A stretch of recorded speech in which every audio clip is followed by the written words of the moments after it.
We have with us today, as I said, a distinguished panel. You've heard Geeta Gopinath, Professor of Economics at Harvard University, Pawan Munjal, Chairman, CEO, MD at Hero MotoCorp, Dr. Naushad Forbes, President of the CII, and Mr. Vineet Nair, Vice Chairman of Tech Mahindra. We're going to have a freewheeling conversation for about 45 minutes, after which I'll throw it open to all of you for questions.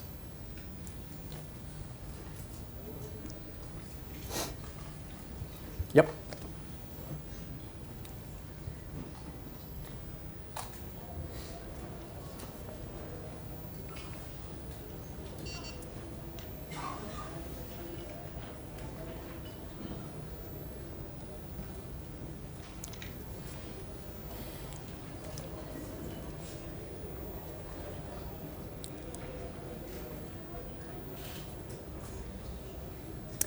25 years after economic liberalization, India is on the threshold of another inflection point. Where do we go from here? To discuss this and more, I'm joined by a panel of experts. Geeta Gopinath from the Harvard University, Pawan Munjal from Hero Group, Vineet Nair from Tech Mahindra, and Dr. Naushad Forbes, President CII. Many thanks indeed for joining us, all of you. Geeta, let me start this conversation by asking you about liberalization. 25 years, we've done well for ourselves. We've got a $2 trillion economy, fastest growing economy in the world. What do you think is the next big idea that can sustain this level of growth for the next 20? So that's a great question, because the question is, how do we actually sustain this growth for the next 2 decades? So among the things that needs to be done is, one, is to continue the emphasis on reforms that have happened over the last couple of years. So we've seen improvement in the ease of doing business, improvements in competitiveness. That has to keep going on. The infrastructure problems have to be solved. At the same time, there has to be, we need to care about outcomes in education, in health, and in skilling. If we can keep a consistent pace going with all of these different sectors, and if we can somehow manage not to trip up around election times, then I think there is the hope that this will continue. But again, inflection points are best viewed in the rearview mirror. So we should wait before we call this an inflection point. Dr. Forbes, are we at an inflection point, and what can be the next big idea? So I think it's not going to be one big idea. I think the reforms of the last 25 years have really brought us to where we are now. And I think the best is yet to come. If you look at countries that have developed over the world, countries have, the countries that have really progressed rapidly, South Korea and Taiwan in the 60s and 70s, say, or China since the mid-80s onwards, they've grown at rates of close to 10% for 20 years. We need to do the same. And when we do the same, then we will actually lift large numbers of people, millions of people have been lifted out of poverty. The remaining millions who are still in poverty will be lifted out from that kind of growth trajectory over the next 20 years. But it involves a whole lot of changes, and it involves especially a lot of institutional reform, where we start working on sectors that we haven't touched that much yet. So sectors like education, sectors like healthcare, sectors that do indeed involve greater numbers in the growth process. This is what's going to drive, I think, and be an engine of growth for the next 25 years. And I think the best is indeed yet to come. Mr. Munjal, liberalization, the idea of it really was about unfettered economic growth, ending license Raj, allowing foreign competition, bringing in capital. There was a paradigm to that. And the paradigm was, we will do whatever it takes to make it interesting and attractive for foreign investments. That meant focus on fiscal discipline, keeping rating agencies happy. For the next 25 years, is there a new paradigm? Haven't we done this for long? Let me go back 25 years and say that I have not gone to Udyog Bhavan in ages. Right. So we've seen that shift already. Going forward, to my mind, while they both talked about what kind of reforms are required, I think they are happening. I think in the background, a lot of work has been going on in these past 2 years with the current government. We have not yet seen it come about, but one by one, it's all going to roll out. And I'm very, very confident. I'm an optimist. I believe that the next 25 years are going to be India's years. Okay. Mr. Nair, one of the, one critical analysis of liberalization, one topic or one point comes across all the time, but that has liberalization been, has it offered equitable distribution of opportunities? Has this growth been equitable? Has this trickle down really worked? It's obvious it hasn't. The trickle down hasn't worked. There are certain sectors, including the sector I represent, which have had dramatic growth and are now seen as leaders in technology, not only in our country, but almost globally. On the other hand, there have been sectors which have been completely neglected. Clearly, agriculture has been one of it. Our traditional engines of growth have sputtered and come to a stop. Take, for example, textiles and garments. We are now in a situation where Bangladesh, which is half the size of West Bengal, exports twice as much of garments as we do. Have we asked ourselves a question, what has happened? Mr. Munjal is very optimistic, as I should be, because both his industry and our industry have done well. But the fact is, we are an exception rather than a rule. The growth has been patchy. And in fact, people who are the most underprivileged have had no participation in this growth. Yes, you will give us indices that look, transportation, better roads, bit of green revolution, but in terms of real income, the disparities have grown to a point where they should, in a democratic setup, be unacceptable. You want to comment on this? On the trickle-down effect is something debated by economists quite aggressively. Just to get the facts straight, it's certainly the case that we've had many people come out of poverty in terms of our measures of the poverty index. So there has been an improvement in income across the board. What we have also seen, though, is a bit of a tilting. So there has been an increase in inequality. While everybody's done better, some people have done a whole lot better than the others. So this obviously needs to be addressed. And the only way this will happen is, I strongly believe, besides the fact that we focus on creating jobs in manufacturing and improving the productivity of agriculture, is to improve the quality of education, improve the skilling in India. I mean, if you look at some measures, the only measures I know that exist on educational outcomes and learning outcomes, they've actually deteriorated over the last 4 to 5 years. No, which is exactly the question I was asking, right? So what can be the big idea that can replace this? The reason why I'm saying this is, again, when you critically analyze liberalization, the criticism is the state has retreated and withdrawn from areas like primary education, healthcare, social protection. Look at this panel today. Successes are all led by private sector. By when do you think effective governance will keep pace with the efficiency of markets?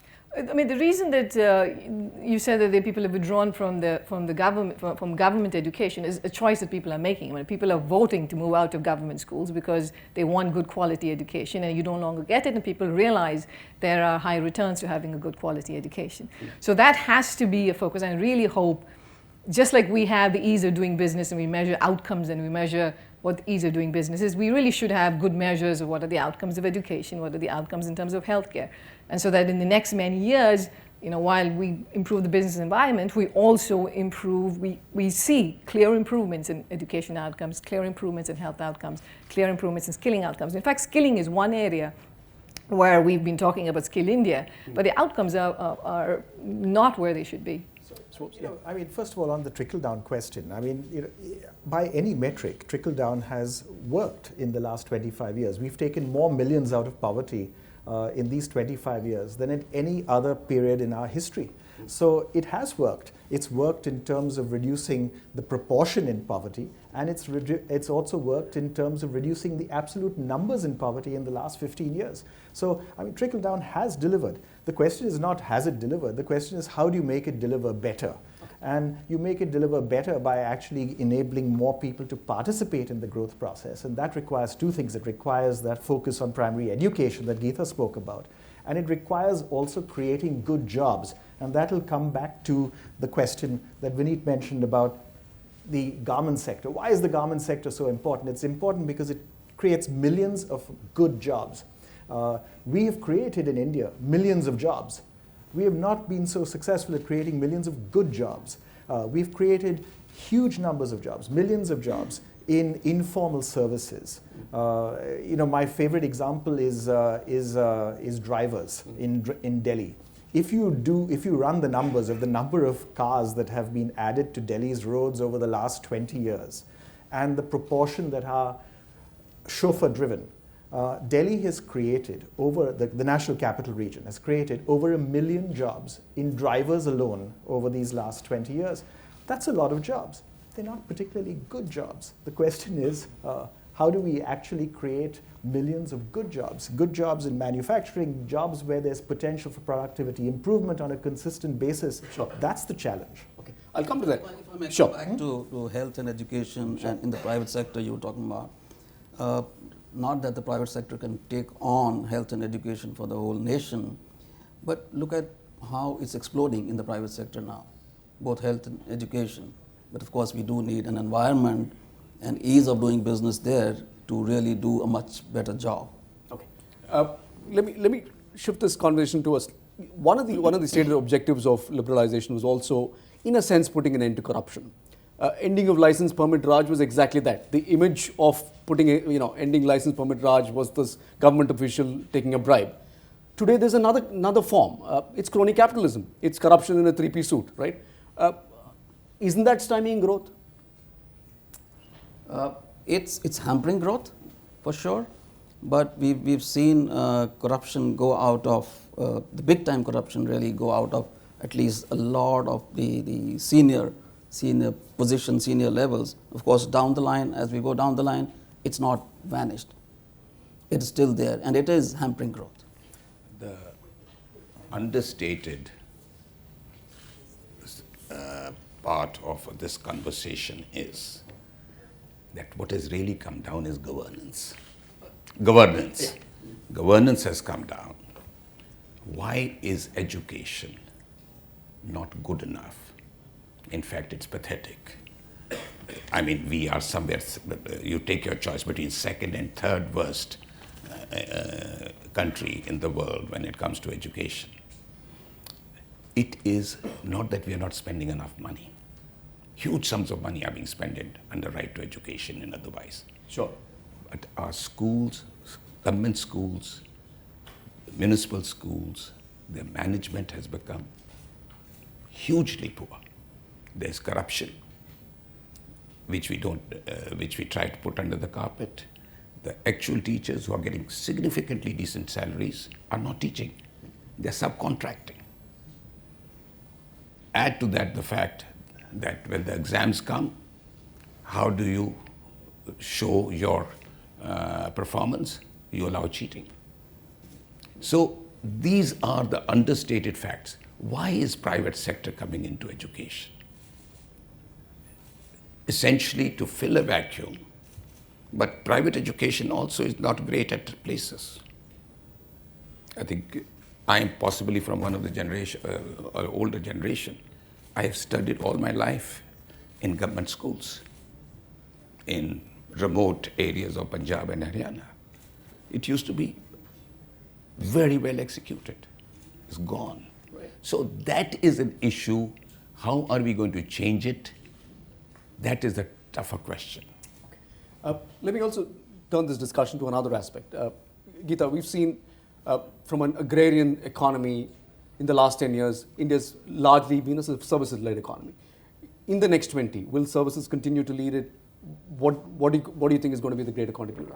No, in terms of numbers, services will remain a big driver. I mean, that's just how economies evolve, and that's how India will be. But that doesn't mean that there is no room for improvement in agriculture. There has to be big improvements in productivity. It's still very much the case that agriculture, most of the employment is still in agriculture. The number of bodies working in agriculture is disproportionately high relative to their contribution to growth.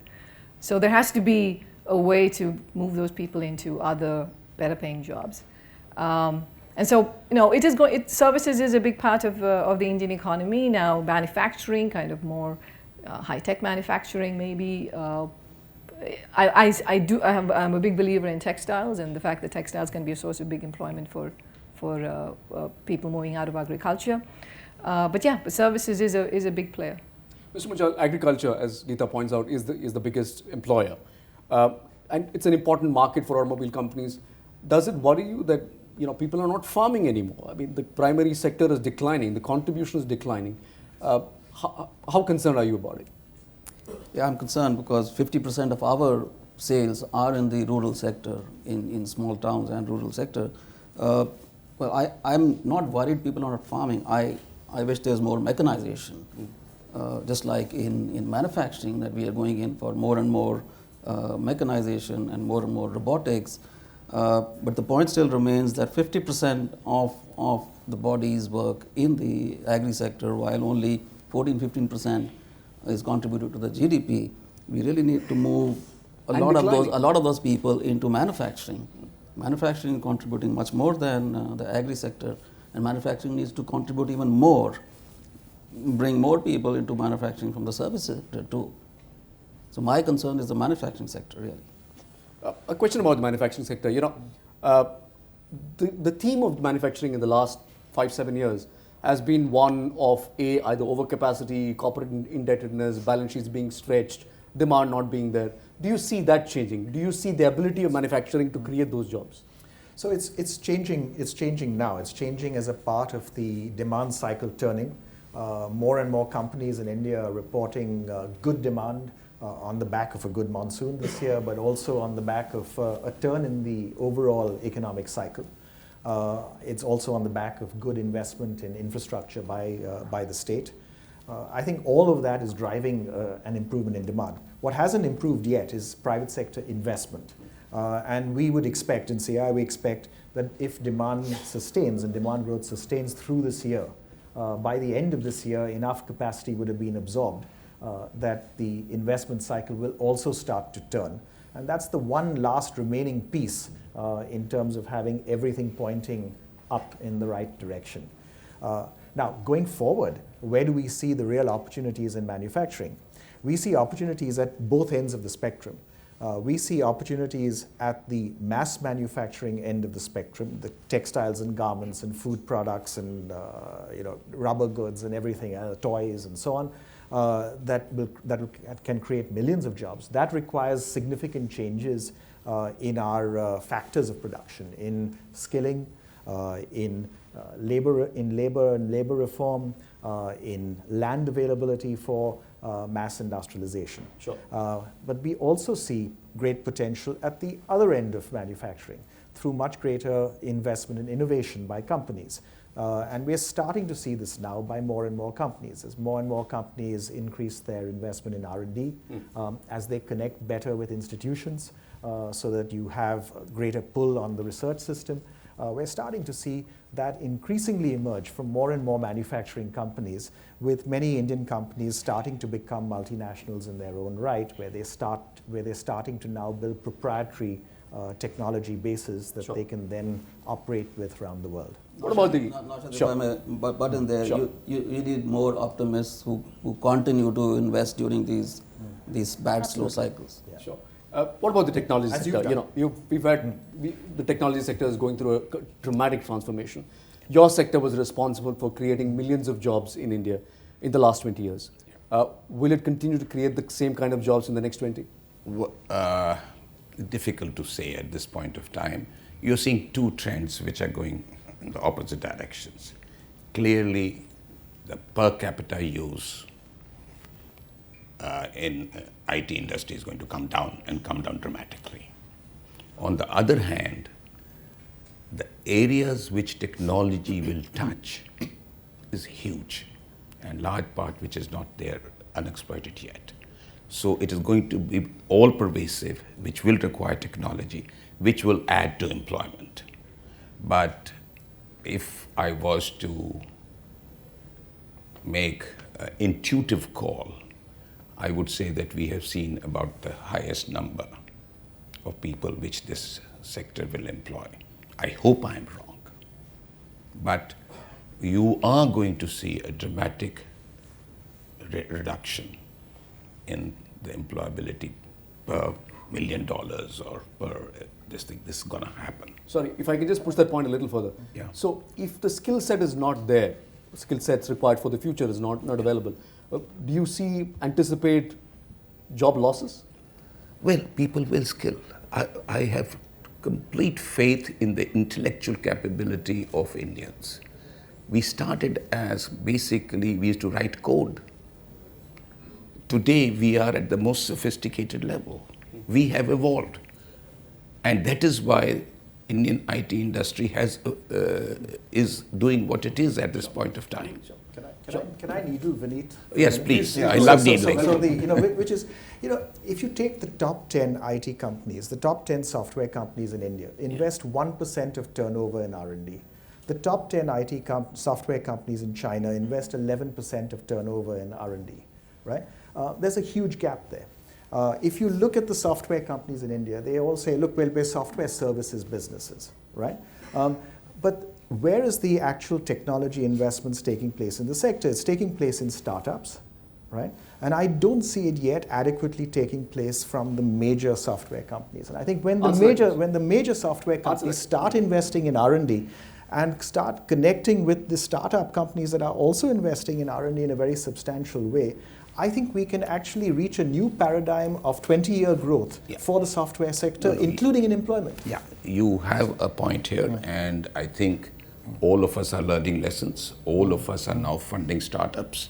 The nature of startup is such that we don't want it to be drowned in the huge, humongous size of our companies. I mean, for example, we employ more than 100,000 people who are actual engineers. We don't want that to be drowned in that. So that is happening. Perhaps we didn't do it voluntarily, but we see if we do not move in that direction, we see extinction. And everyone wants to preserve himself or herself. I'm going to shift the focus of this conversation to interest rates and inflation. That's another important debate if you're analyzing the economy. We have seen a new RBI governor, a new monetary policy committee coming in evaluating interest rates. Is the trend for the next 5 going to be about declining rates and declining inflation? I think I'm going to wait until the minutes of the Monetary Policy Committee come out to make sure that I can use that to predict what's going to happen over the next several years.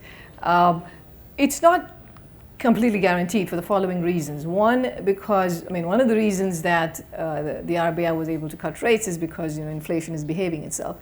But if commodity prices start going up, that's not an impossible scenario. It's not going to go back up to where it was before, but even if the trend is that there's an increase, then that feeds very quickly into inflation. The weather still plays a very important role in India. Food inflation, which the RBI has very little control over, has an effect on its headline numbers. So there is no reason to at this point think that there is a clear downward trajectory in interest rates. We are discussing the possibility of a rate cut when the world is discussing negative rates. Do you see this sustaining, this debate sustaining, and would India continue to receive the kind of capital flows that it has in the last 5 years?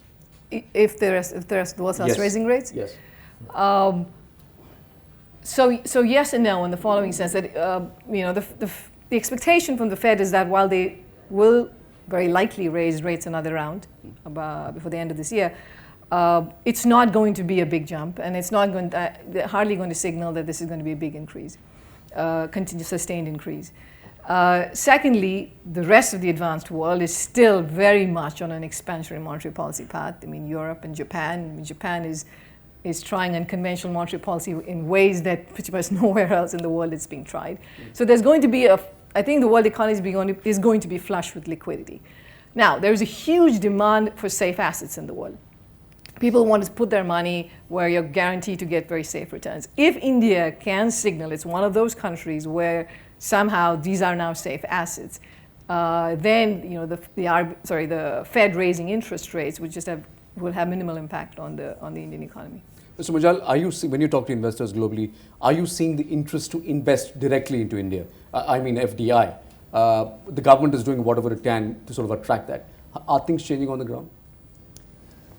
Yes, to my mind, positively, they are changing. And on the interest rates and inflation here, the signaling, at least the signaling, is quite positive. And a lot of us believe that going forward, we will see both of them coming down, which, in other words, is going to bring in more investments into the No country. pressure on the RBI. I think we're seeing sustained interest around the world in investment in India, covering services sectors, manufacturing sectors. Manufacturing is relatively recent. It's a reflection of the Make in India program. Where we're starting to now see interest also is in labor-intensive manufacturing, which is a first. With large electronic assemblers setting up plants in India. I think that's a first, and that's a very productive first for the country, I think, going forward. On the inflation and interest rate question, I think the last cut in interest rates 2 days ago was really a continuation of policies that have been in place for the last almost 2 years. And I think we should see it in that light. We should see us as a country that is transiting to a low inflation, low interest rate regime. And that transition will lay the foundation for 20 years of growth. Okay. Geeta, you alluded to commodity prices. India's fiscal arithmetic looks good purely because oil has been where it is. And even 20 years ago, 91 happened, the balance payment crisis happened because in 90 you saw a huge spike in oil prices. What if oil turns around, and how significant a risk that is to whatever we're talking about? It's certainly been a plus for India, the fact that commodity prices have come down, both on the fiscal deficit and on the inflation end. If and when commodity prices go up, I think that there is some more time before that happens because there's still slowing growth in the world. I mean, with low demand, I don't know where the source for price pressures are going to come up. But if that turns around, that could have an important effect. But to the extent that there's been, the moving away from petrol and diesel subsidies, the fact that the government has tried to market at this point the prices, it should not be as severe as in the previous regime. If there is a turnaround, do you think India is better positioned to handle a price shock?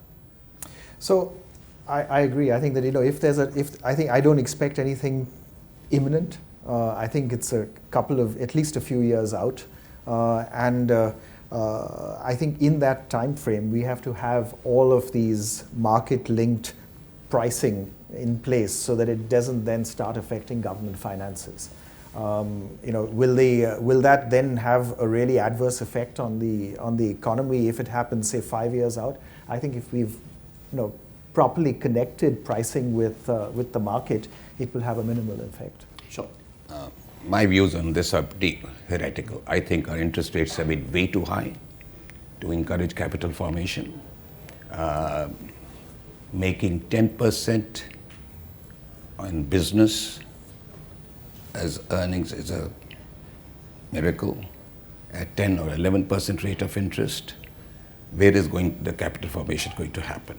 And that is why you have been seeing right through that our actual investment in industries has been coming down. Interest rate has been a very substantial part of it. And let me tell you the kind of vicious circle which has been generated. Our inflation is low, money moves in,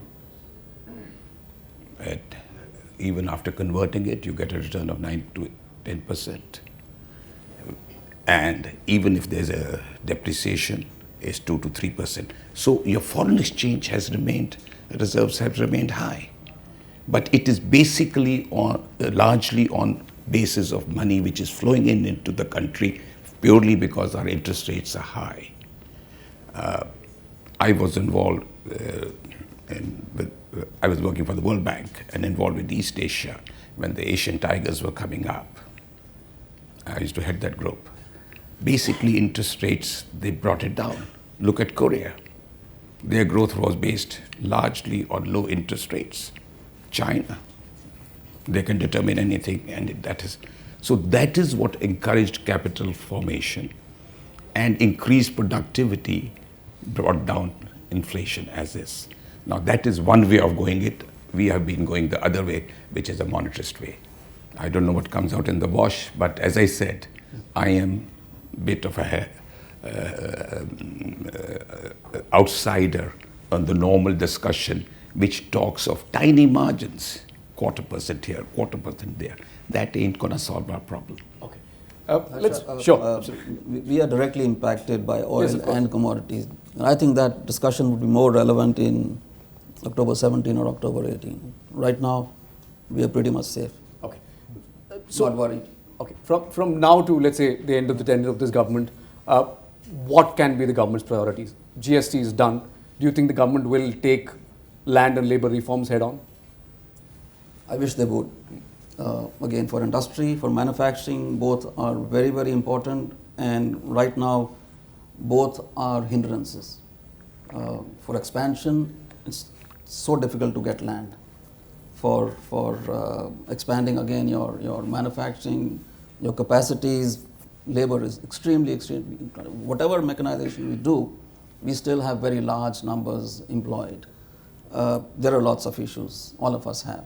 So these two are very, very important, and I wish all of us in CII can push for those with the government. Do you see the government taking on labor? I mean, Land labor and reforms labor? as an issue? So I think the government's position on land and labor reforms is clear. They've said, look, it's politically very contentious, and they find it very difficult to move on land and labor reforms at the central government level as of now. But what they've said very clearly is that, look, we're encouraging the states to move on land and labor reforms. There are now 6 states that have moved on the labor reform side.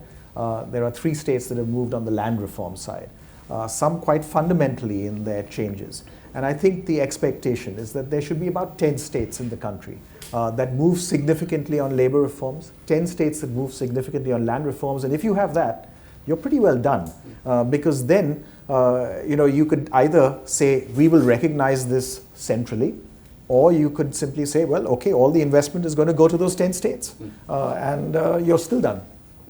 So I think that's really the approach the government's taken. I think it's a perfectly effective approach. Okay. Geeta, we're going to have a budget in about a couple of months' time. What do you think should be the priority for this budget? I'm asking in the context of, the government has gone ahead and, done away with the railway budget. There is a view that perhaps we should shake a few things up. Would that change priorities? I don't think this changes priorities. I still think a good budget is one that signals fiscal discipline, that signals transparency, continuity, that there's not going to be any surprise taxes that retroactively take place. Those would have to be still the main goals of any budget. I hope that there will be a great focus on health and education in the budget. I mean, the GST is a big game changer, so I think at least in the near future, there is some uncertainty about what's going to happen to the central fiscal deficit, because with the center guaranteeing revenues to the states for some period of time, they are taking on all of the risks. So it would be interesting to see how that plays out. Well, last round of questioning to all the panelists before I open this out to the audience.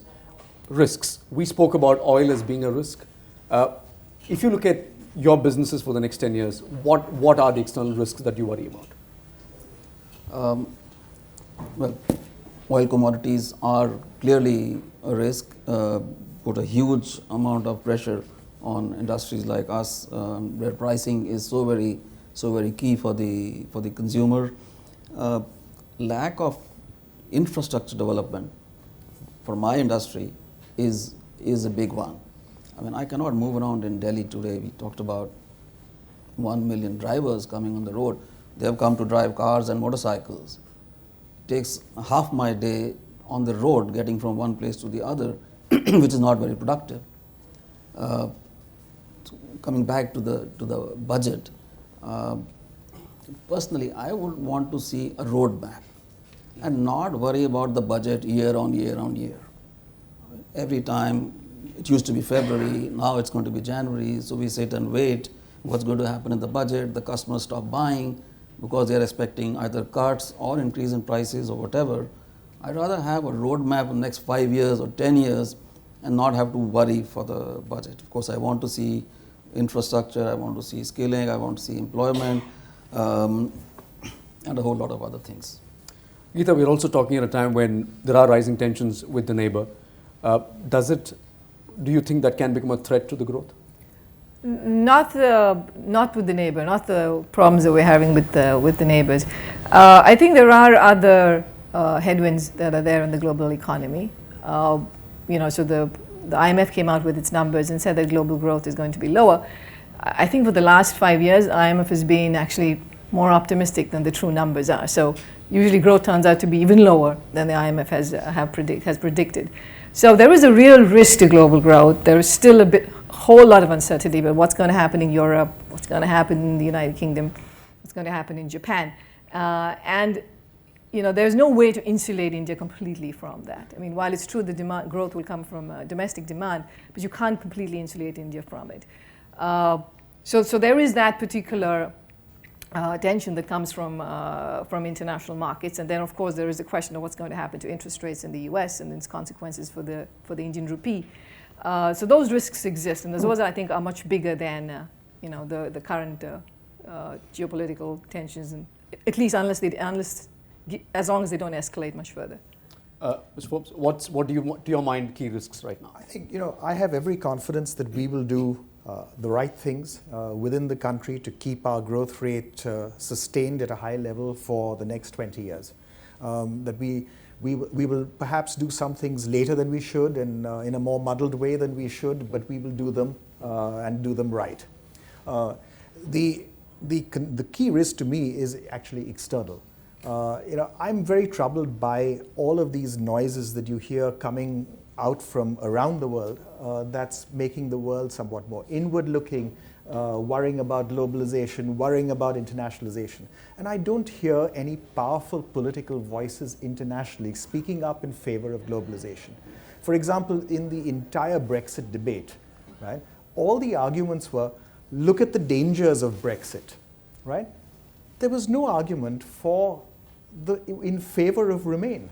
That what was the positive argument in favor of actually integrating with the world, in favor of immigration from around the world, in favor of free movement of goods and people.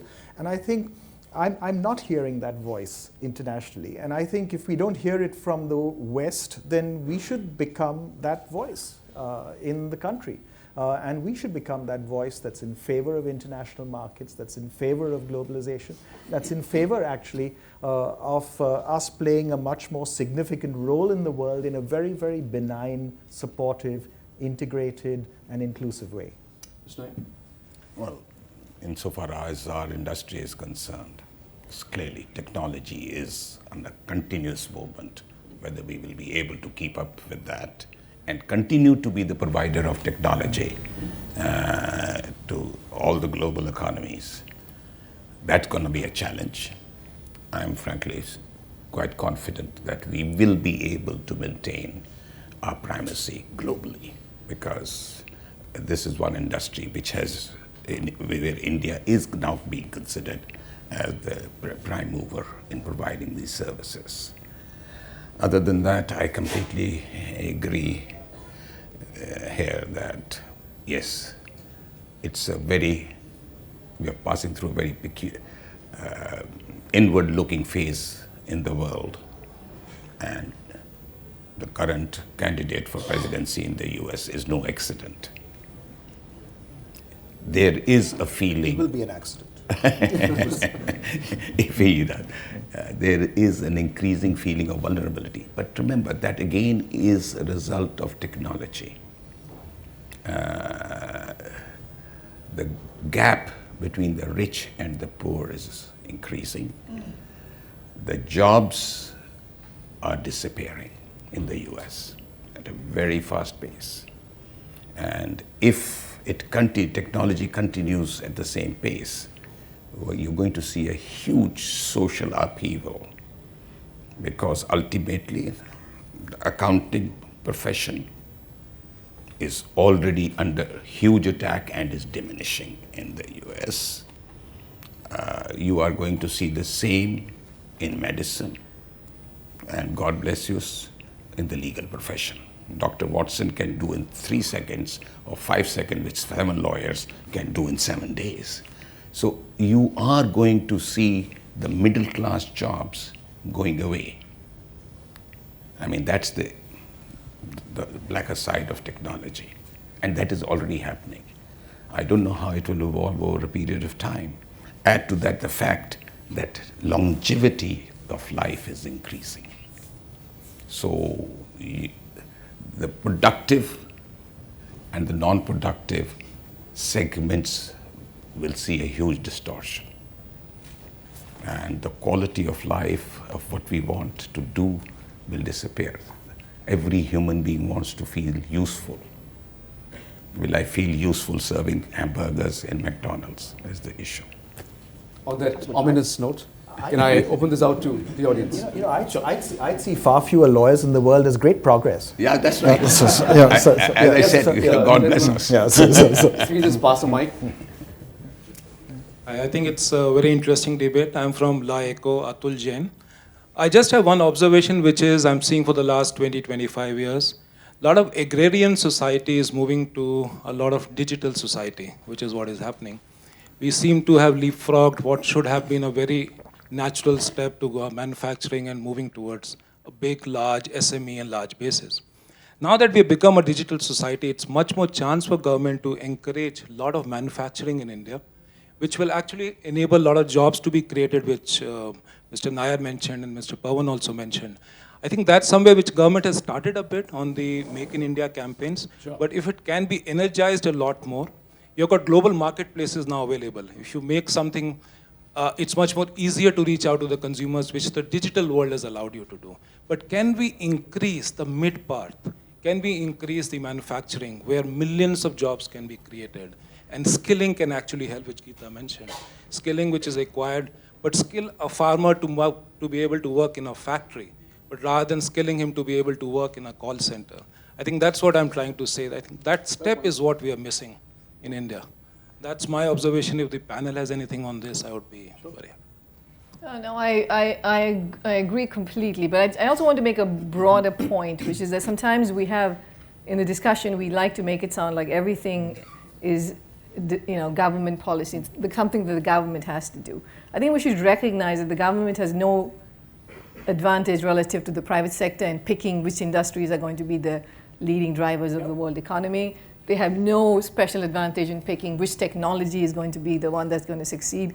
So they should really stay out of that business, and they should do the basic things, which is, infrastructure, ease of doing business, land, labor. If you can fix those problems, everybody who has a good interest, has their own self-interest, and will pick the right industry. So we should not phrase this as what should the government do, which industry should it pick, which sectors it should it encourage.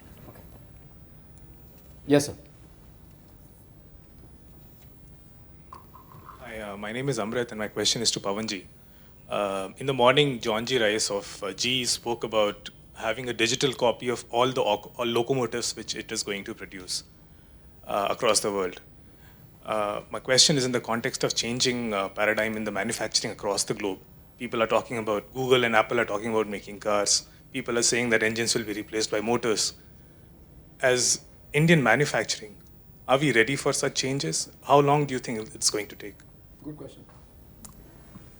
Well, many of us are already started to move on that path. As we speak, tomorrow, Friday, when we have our leadership team meeting, one out of the two topics is digitization in manufacturing. So if John Rice is talking about digitizing every locomotive, we are talking about doing our own stuff here. We have taken the first steps, and the way a lot of us are in Indian industry, Indian manufacturing, I think it won't take us too long to get there, whatever the Googles and the Apples are doing. But, just a follow-up question. That is more coming from the part of financials. I mean, you can go out and buy technologies and stuff which is available. But as far as the skills are concerned, are you happy? Are you content with what you've got available in the market? Well, we've all been talking about skilling. There's a huge gap in skilling, but again, it's not up to just Skill India, not just up to the government organization to be able to scale. It's we who have to put our own efforts, our own investments into skilling, and some of us are doing that. even before we set up our manufacturing, we first set up our gurukuls to start skilling people who are going to work in our factories.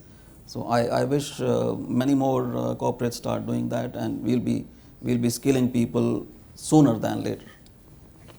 Yes, sir. Yeah, hi, my name is R. Suresh. I'm from the executive search industry. My observation over the last 2.5 decades, where the reforms have set the pace in India, is finally wherever there are good things, like airports have, whatever said and done, improved. Yep. The power sector, many places the power is now wheeled to the grid.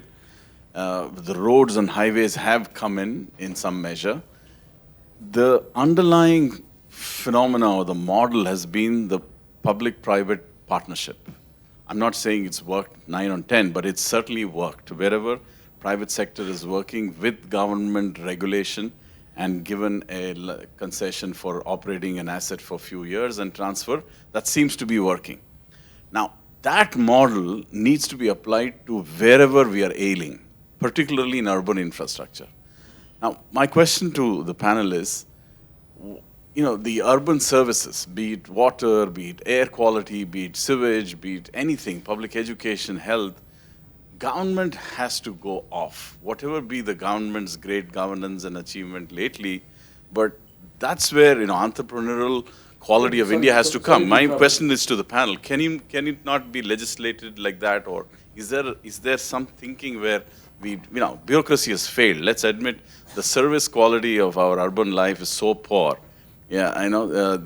I can go on, and we all know that. All of us have examples of how we lead our lives. If I can just paraphrase, you're basically saying the state should exit, and the private sector, or state should be regulated. State should partner.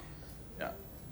The state has a very legitimate role to play in different sectors of the economy, but it should focus on those sectors. So it does have a role to play in primary education. It does have a role to play, if you ask me, even in higher education in certain sectors. For example, in the liberal arts and social sciences, which would otherwise tend to be somewhat underfunded, right? So it has a role to play in those sectors. It has no role to play in airlines. It has no role to play in hotels. It has no role to play in a bunch of sectors where the state, by legacy, has been active in our country and where it should be inactive. It should exit those areas. Now, we've approached this by letting private companies come in, either whether Indian companies, foreign companies, it doesn't matter, right? And be active in those sectors and essentially replace the public sector provider of the hotel room or the airline seat. And that's fine. That's a little bit of a fudge of a solution, but it works. And that's sort of how we've approached it. Yeah, but the postscript is that this government has not talked of privatization at all. Yeah. I mean, it's a huge source of funds. Neither did the previous one. And it is going to give you a quantum jump in efficiency. But nobody's talking about it, and that's a legitimate question. Why? If I can just take off from what you said, and Geeta, perhaps you can answer this. What about areas where the private sector will not step in because it's not profitable and there's no money, and where the state has to be there? How can this? No, primary healthcare.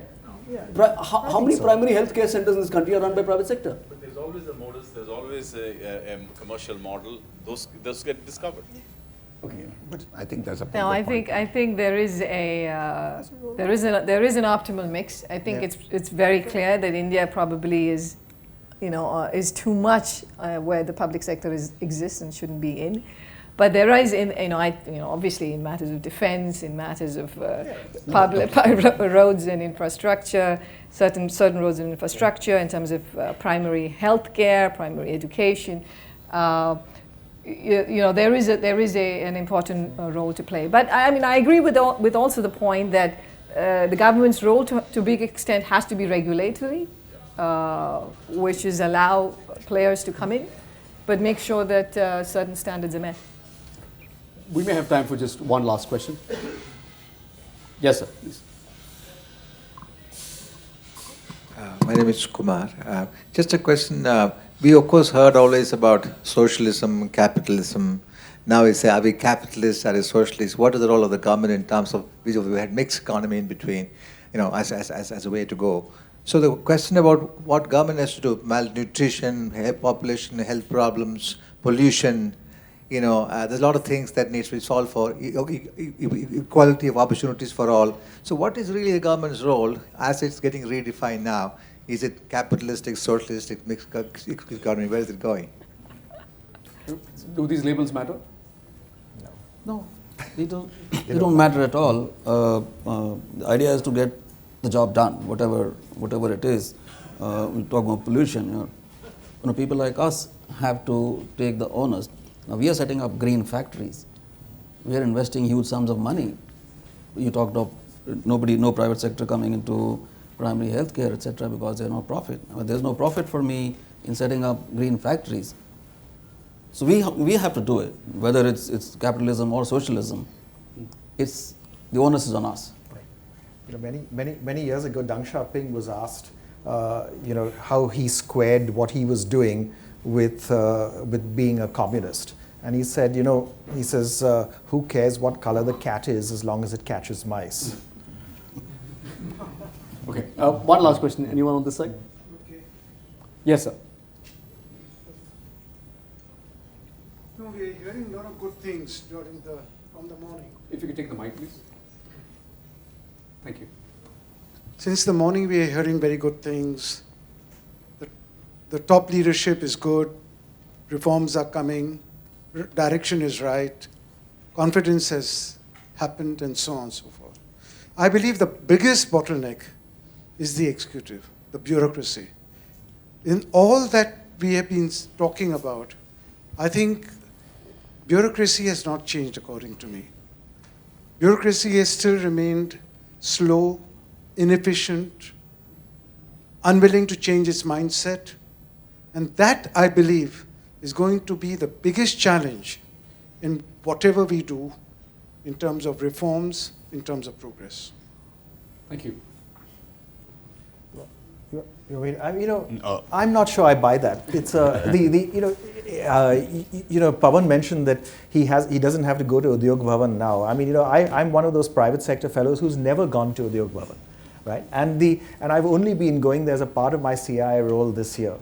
And I have to say that one of the things that has impressed me has actually been the quality, and impressed me very pleasantly, has been, I think, the quality of our senior bureaucrats. I think they're committed, they're knowledgeable, they know what needs to be done in many ministries, right? And so I think it's an issue of actually finding those right roles for the state and ensuring that we focus our management bandwidth, whatever it is, on those right roles. And do not end up dissipating our efforts on a whole range of different things that are less important and less relevant for the state to play a role in. And I think we're moving in that direction as a country, and some of it is happening by design, some of it is happening because the private sector simply comes in and essentially eclipses a public sector provider. At the end of the day, it doesn't matter how it happens as long as it happens. May I, as a former civil servant, I was just going to say that. yes, I mean, I insist on responding to this question. So you agree with me, right? I think what you said and what he said are both right. Civil service. You are a former civil servant. Yes. No, I'm just kidding. Yes, believe it or not. And that was the most enjoyable job I ever did. You are right in the sense that civil service still attracts some of the brightest and the most dedicated people. Yeah. But there are a large number of things, including public accountability, which slows the process down. Civil service is and will remain critical to this country, but it has also to be understood that civil service is not meant for doing business. So the answer is not to do away with the civil service or get a different civil service. The answer is to take away from them tasks for which they are neither recruited for, nor it is their competence to do it. And then we add it on with stupid things like saying, if your decision ever leads to a loss, you are guilty of corruption. Who will take a decision on that basis? And I know 3 of my colleagues who are the most upright people facing CBI because of this. So let us face things as they are, accept that, and then move business. Banks, airlines, hotels, you name it, they should all go out. But my issue is, why are we not talking more about it? Why is this not an issue? Hey, what happened to privatization? All right. On that note, many thanks to my panelists for joining us in this conversation. Thank you all for joining us as well. Thank you so much.